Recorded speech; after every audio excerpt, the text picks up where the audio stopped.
इस कहानी की शुरुआत में हमें फ्यूचर को दिखाया जाता है जहां पर इंसानों ने अपनी जिंदगी में बहुत ही तरक्की हासिल कर ली है और इन तरक्कियों में एक कंपनी का नाम आता है जो कि बुजुर्ग इंसान को एक नई जिंदगी दे सकता है, यानी कि वो एक बुजुर्ग इंसान को फिर से यंग बना सकते हैं। अब यहाँ पर हम एक आदमी को देखते हैं जिसका नाम मैक्स है। वो इस कंपनी का मैनेजर है। दरअसल वो एक ऐसी आदमी को ढूंढता है जो पैसों के लिए मजबूर है और वो पैसों के लिए कुछ भी कर सकता है। पर ये काम इतनी आसान नहीं है क्योंकि डोनर के डीएनए के साथ उस बुजुर्ग इंसान की डीएनए मैच होना चाहिए। तो मैक्स ऐसे ही कुछ डोनर्स को ढूंढकर उन्हें राजी करवाने की कोशिश करता है और आज वो ऐसे ही एक फैमिली के पास आया जिनका बेटा 18 साल की है और वो किसी का मैचिंग डोनर था। मैक्स उसे समझाता है कि अगर तुम अपनी जिंदगी का 15 साल दे दो तो हमारी कंपनी तुम्हें 60 लाख यूरो देगा, जो कि बहुत ही ज्यादा पैसे है और इसकी मदद से तुम कुछ भी कर सकते हो। अब वो लड़का सोच में पड़ जाता है। वो सोचता है कि मैं 15 साल में इतना पैसा नहीं कमा सकता हूँ। साथ ही उसके माँ भी यहाँ पर नाराज थे, लेकिन वो फैमिली बहुत ही गरीब और मजबूर था, इसलिए वो लोग राजी हो जाते हैं। फिर डील पक्का होने के बाद मैक्स अपने ऑफिस के तरफ लौटता है, जहाँ पर हम देखते हैं कि शहर के एक हिस्से में बहुत ही गरीब लोग रहते हैं और दूसरे हिस्से पर बहुत ही अमीर लोग। यहाँ पर हम रास्ते में उन लोगों को भी देखते हैं जो कि इस कंपनी के खिलाफ थे।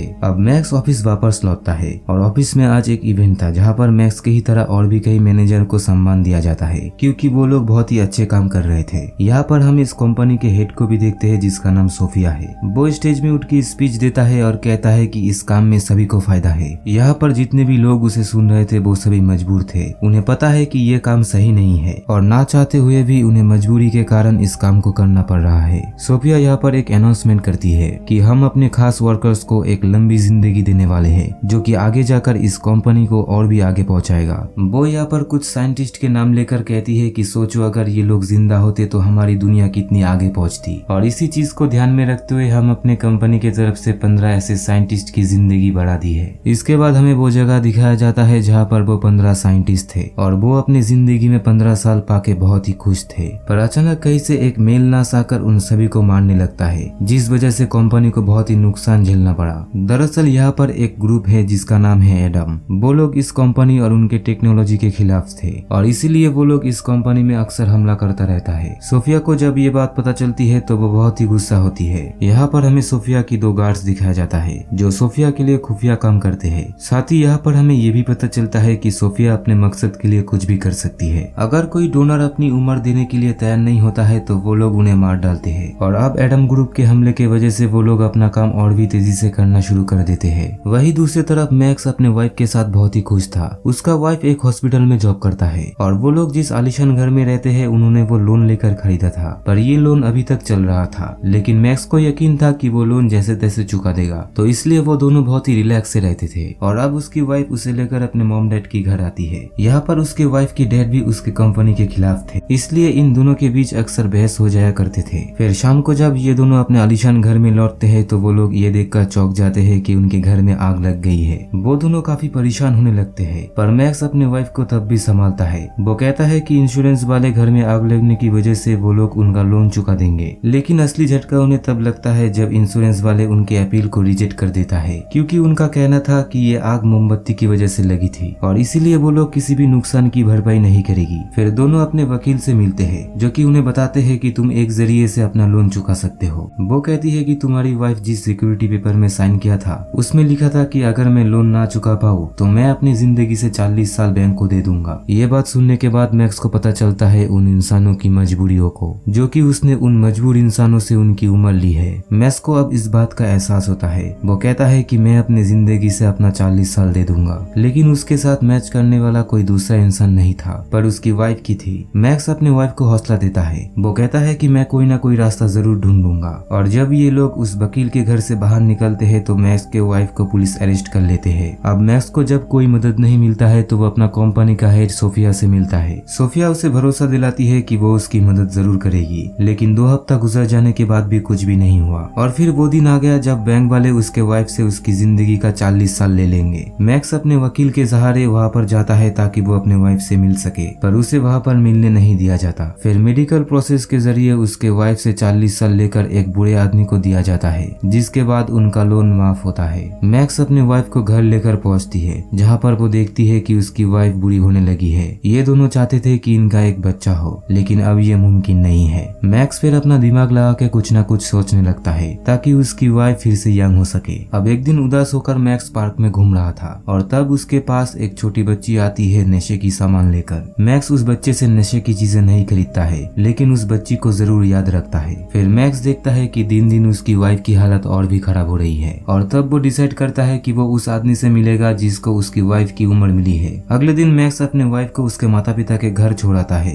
जहाँ पर उसकी माता पिता अपने बेटी की हालत देखकर मैक्स को इसका जिम्मेदार मानता है। मैक्स उसके माता पिता को कहता है कि मैं कुछ न कुछ करके अपनी वाइफ को फिर से ठीक करूंगा और फिर वो उसी पार्क में आता है जहाँ पर वो लड़की आती है नशे की चीज बेचने के लिए। दरअसल ये लड़की कोई बच्ची नहीं है, ये एक बुरी इंसान थी जो कि उस प्रोसेस के जरिए एक बच्ची हुई है और मैक्स उसके पास आया इसलिए ताकि वो जान सके कि वो ऐसा कैसे कर पाई। वो लड़की उसे बताती है कि ऐसा करने के लिए तुम्हारे पास पैसा चाहिए, साथ ही वो इंसान चाहिए जो कि तुम्हें अपना उम्र दे और तुम्हें इस प्रोसेस के लिए रशिया जाना पड़ेगा। मैक्स इस बात पर राजी हो जाता है, लेकिन वो सबसे पहले उस आदमी के बारे में पता लगाता है जो कि उसके वाइफ से उम्र ली है और जैसे ही उसे पता चलता है कि वो इंसान एक औरत है, वो जल्दी से उस औरत के पास पहुंचकर उसे अगवा कर लेता है। इसके बाद वो अपने वाइफ के पास पहुंचता है जहाँ पर वो अपने वाइफ को सारी सच्चाई बताता है। यहाँ पर उसका वाइफ उसे सपोर्ट करता है और दोनों प्लान बनाते हैं कि ये दोनों यहाँ से भाग जाएंगे। फिर जब ये लोग भाग रहे थे तो उन्हें पता चलता है कि ये लड़की सोफिया की बेटी है और मैक्स की वाइफ की उम्र सोफिया की बेटी को नहीं बल्कि सोफिया को दिया गया था। मैक्स को ये बात आखिरी वक्त में पता चलता है जब ये लोग भाग रहे थे, पर फिर भी वो सोफिया की बेटी को लेने के लिए राजी था क्योंकि सोफिया और उसकी बेटी की डीएनए मैच हो सकती है। फिर जब सोफिया की दोनों गार्ड्स को ये बात पता चलती है कि सोफिया की बेटी मिसिंग है तो उन्हें लगता है कि ये काम जरूर एडम ग्रुप ने किया है, लेकिन बाद में एक गार्ड उन्हें बताता है कि एडम ग्रुप के आदमी हमारे लोगों को मारता है, उन्हें अगवा नहीं करता,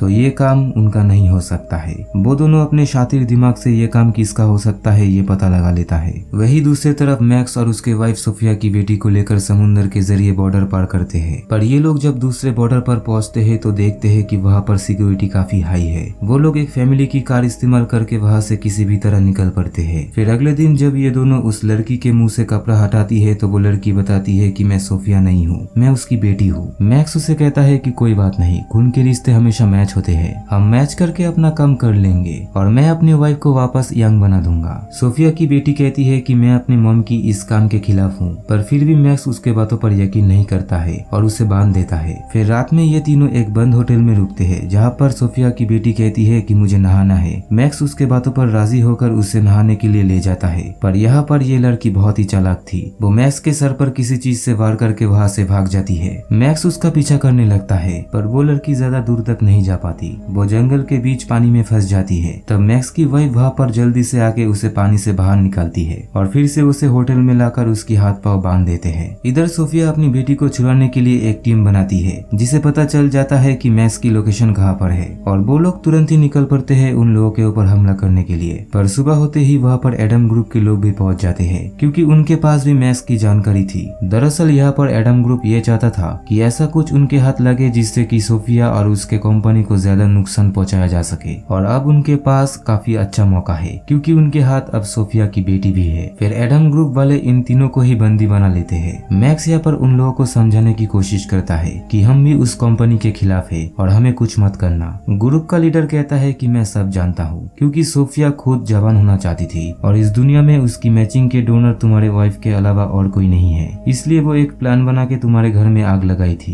मैक्स अब तक ये सब कुछ नहीं जानता था और अब जान के वो बहुत ही दुखी होता है। वही दूसरी तरफ सोफिया और उसकी टीम यहाँ पर पहुंच जाते हैं और यही चीजें एडम ग्रुप चाहती है क्योंकि वो किसी भी तरह सोफिया को पकड़ के उसके गलत कामों की सजा दे सके। अब मैक्स के पास और कोई रास्ता नहीं है क्योंकि अगर उसे अपनी वाइफ की जिंदगी बचाना है तो उसे एडम ग्रुप की बात मानना पड़ेगा। यहाँ पर वो लोग मैक्स को कहता है कि तुम सोफिया को समझाकर बिल्डिंग के अंदर ले आना, जिसके बाद एडम ग्रुप उसे पकड़ लेगा। और जब सोफिया अपने टीम लेकर बिल्डिंग के सामने पहुंचता है तो मैक्स बाहर आके सभी को बताता है कि मैं सोफिया से ही बात करूंगा। सोफिया अब उसके पास आती है, वो उसे बताती है कि तुम मेरी बेटी को छोड़ दो और उसके बदले मैं तुम्हें ढेर सारी पैसे दूंगी। मैक्स उसे कहता है कि अच्छा चलो हम बिल्डिंग के अंदर जाके बात करते हैं, पर यहाँ पर सोफिया के गार्ड को शक हो जाता है। वो मैक्स की तरफ गन पॉइंट करके सोफिया को बताती है कि ये उसकी चाल है। अब इस सिचुएशन को देखते हुए एडम ग्रुप के लीडर हुक्म देता है कि फायर करना चालू कर दो, जिसके बाद दोनों तरफ से फायरिंग होना शुरू हो जाता है और इस मौके का फायदा उठाकर मैक्स अपने वाइफ के साथ सोफिया की बेटी को लेकर वहाँ से भाग निकलता है। मैक्स की वाइफ को पहले लगता था कि इस लड़की से जवानी छीनना नहीं चाहिए, लेकिन उसे जल्दी ही एहसास हो गया कि वो अपनी मॉम सोफिया की तरह ही है और उस पर तरस खाना नहीं चाहिए। इसके बाद खुद वो उसे लेकर डॉक्टर के पास पहुंचती है मेडिकल प्रोसेस के लिए। फिर कुछ समय बाद हम देखते हैं कि मैक्स की वाइफ अब यंग हो चुकी है और मैक्स एडम ग्रुप में शामिल हो गया है।